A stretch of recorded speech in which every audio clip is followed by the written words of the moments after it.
Salam sukacita, shalom. Sekali lagi dalam hidup ini kita tidak pernah bisa lepas dari jebakan.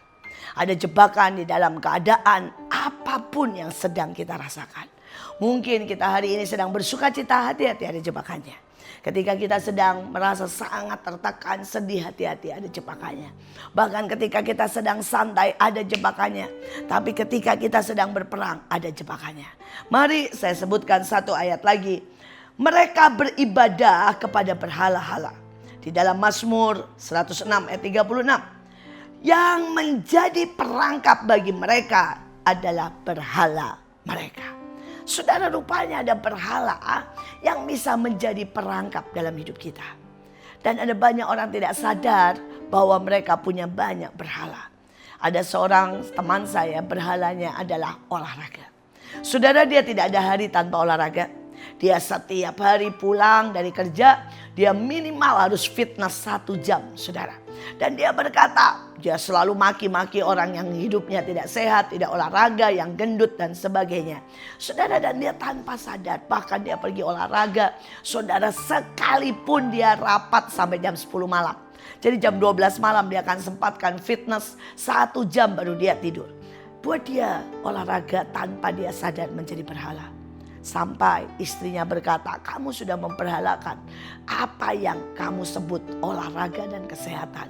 Padahal Tuhan haruslah di atas segalanya. Saudara, saya tidak berkata bahwa kita tidak boleh berolahraga, bahkan harus. Tapi persoalannya apapun yang sudah menjadi berhala itu akan menjadi perangkap bagi kita. Apa singkatan atau definisi pada saat itu menjadi berhala? Itu adalah pada waktu itu lebih daripada Tuhan. Pada waktu kita mengasihi olahraga lebih dari Tuhan, lebih dari suami istri kita, lebih dari keadaan yang perlu, yaitu menolong orang lain, mendoakan orang lain, menjadi berkat, memuridkan. Dan kita berkata, no, nomor 1 adalah ini. Padahal dalam hidup ini nomor 1 Tuhan, nomor 2 keluarga, nomor 3 mungkin pelayanan, nomor 4 pekerjaan. Ada begitu banyak urutan yang harus kita dahulukan. Dan orang ini hari itu dia pergi. Dia sudah lama tidak ke gereja. Dia bahkan tidak sempat untuk ke gereja. Tapi dia sempat untuk berolahraga setiap hari. Dan ketika dia pergi ke olahraga, saudara, dan begitu selesai berolahraga dia lumpuh total. Dari atas sampai ke bawah. Saudara, dia menangis, mencerit. Dia digotong, panggil ke rumah sakit. Dokter bahkan berkata, ini orang sangat sehat.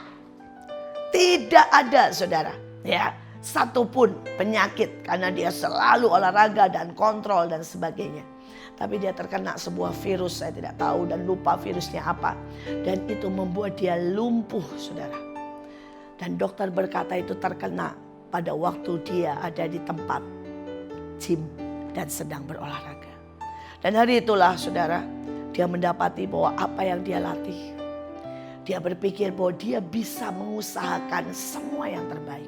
Kesehatan, masa depan, panjang umur. Tapi saya mau berkata semuanya ada di tangan Tuhan. Kita memang bisa mengusahakan, tapi jangan biarkan itu menjadi berhala dalam hidup kita. Hari itu dia menangis bertobat. Pertama kalinya dia berkata, Tuhan, aku tidak bisa menjaga hidupku. Aku tidak bisa memperpanjang umurku. Aku bahkan tidak bisa, Tuhan, untuk membuat 1 langkah saja di depanku. Dan dia mulai menangis karena dokter tidak menemukan virusnya. Saudara, dan tidak ada obat untuk dia. Dan ketika dia bertobat dengan sungguh-sungguh, saudara, tiba-tiba ada seseorang yang berkata, saya pernah lihat di TV kejadian seperti ini. Singkat cerita, saudara, dicarilah di TV, saudara. Dan kemudian ternyata dites dan benar, saudara. Itu sebuah virus yang sangat langka. Dan dengan terapi yang tepat, saudara. Dan orang ini menjadi sembuh. Tapi dia menjadi sangat berubah. Dia hari itu tahu hidup matinya tidak di tangan olahraga, tetapi di tangan Tuhan. Saya tidak tahu perangkap apa atau berhala apa yang ada di dalam hidup kita. Saya punya teman yang lain, saudara. Dan yang menjadi perangkap atau berhalanya adalah keluarganya. Buat dia keluarga adalah nomor 1. Karena itu dia berkata, saya mau mengutamakan keluarga. Kalau keluarga saya tidak bisa kebaktian karena ada yang ingin pergi ke puncak, ada yang butuh olahraga, ada yang butuh untuk menyelesaikan ujian, maka dia memilih tidak ke gereja. Saudara, dan dia membiarkan keluarga menjadi nomor satu dalam hidupnya. Tapi pada waktu dia berusaha memberikan yang terbaik buat keluarganya, saudara, dan dia mengutamakan itu, justru iblis memukul itu. Karena kompromi demi kompromi yang dibuat, anak-anaknya berubah menjadi sangat tidak tahu diri. Saudara, anak-anaknya memilih hal-hal lain, hobi dan kelihatannya baik daripada Tuhan. Dan ujungnya keluarga ini menjadi keluarga yang meninggalkan Tuhan. Saudara, suaminya berusaha mendahulukan keluarga. Dan kemudian karena memilih dalam tanda kutip kenyamanan, keselamatan keluarga, dia berkompromi dalam banyak hal. Akibatnya suaminya justru harus masuk penjara karena menyelamatkan keluarga. Ujungnya saudara, ketika semua hancur, suaminya di penjara, anak-anaknya menjadi tak terkendali. Dia datang kepada Tuhan dan berkata, Tuhan ampuni, karena aku menaruh keluarga di atas segalanya. Hari ini saya mau berkata, taruh Tuhan di atas segalanya. Maka itu akan melepaskan kita dari perangkap. Ketika kita berani, saudara, untuk mendahulukan Tuhan. Bahkan mungkin kebenaran itu begitu tajam sampai seperti pedang. Berkali-kali Alkitab berkata, mungkin engkau harus konfrontasi dengan anakmu. Mungkin engkau harus konfrontasi dengan suami atau istrimu karena sebuah kebenaran. Bukan berarti kita berpisah, cerai, atau saudara, kita saudara mengalami perpisahan, mengalami perpecahan karena firman. Tapi Alkitab berkata kita harus berani ya di atas ya. Berani untuk mengemukakan kebenaran, berani untuk berkonfrontasi. Saudara, saya berkali-kali menghadapi itu. Anak saya dulu memilih olahraga pada hari Minggu atau Sabtu daripada melayani. Saudara, dan suami saya pertama berkata, biarkanlah mereka. Ini masa kanak-kanak mereka masih muda. Biarkan mereka untuk olahraga daripada melayani. Dan saya berkata tidak. Alkitab berkata, dahulukan Tuhan, layani Tuhan sejak masa mudamu, maka Tuhan memberikan kesuksesan. Akhirnya kami membuat sebuah percobaan. Saudara, saya berkata pada suami saya, mereka bisa olahraga hari lain, tapi biarkan mereka melayani dari sejak masa mudanya. Kami mengatur sedemikian rupa sehingga anak-anak saya melayani dari usia 4 tahun. Saudara, dan orang berkata itu terlalu dini. Tidak ada terlalu dini untuk melayani.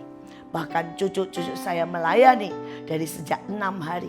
Kami mengangkatnya dalam tarian, memasukkan dalam hadirat Tuhan, mengikutkan doa 24 jam.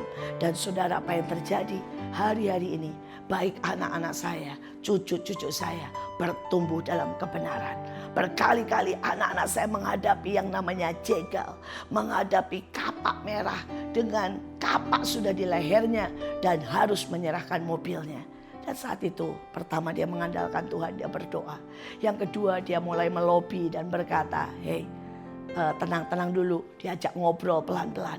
Dan saudara, singkat cerita, dia terlepas. Tuhan membuat dia punya hikmat, mengendalikan segala sesuatu. Dan dia berkata, sejujurnya itu saya dapat dalam pelayanan. Seandainya saya tidak pernah pelayanan, tidak pernah bergaul dengan para penjahat, saya tidak pernah bergaul dengan orang-orang yang ditolak, narkoba, para preman, saya mungkin sangat gemetar menghadapi semuanya.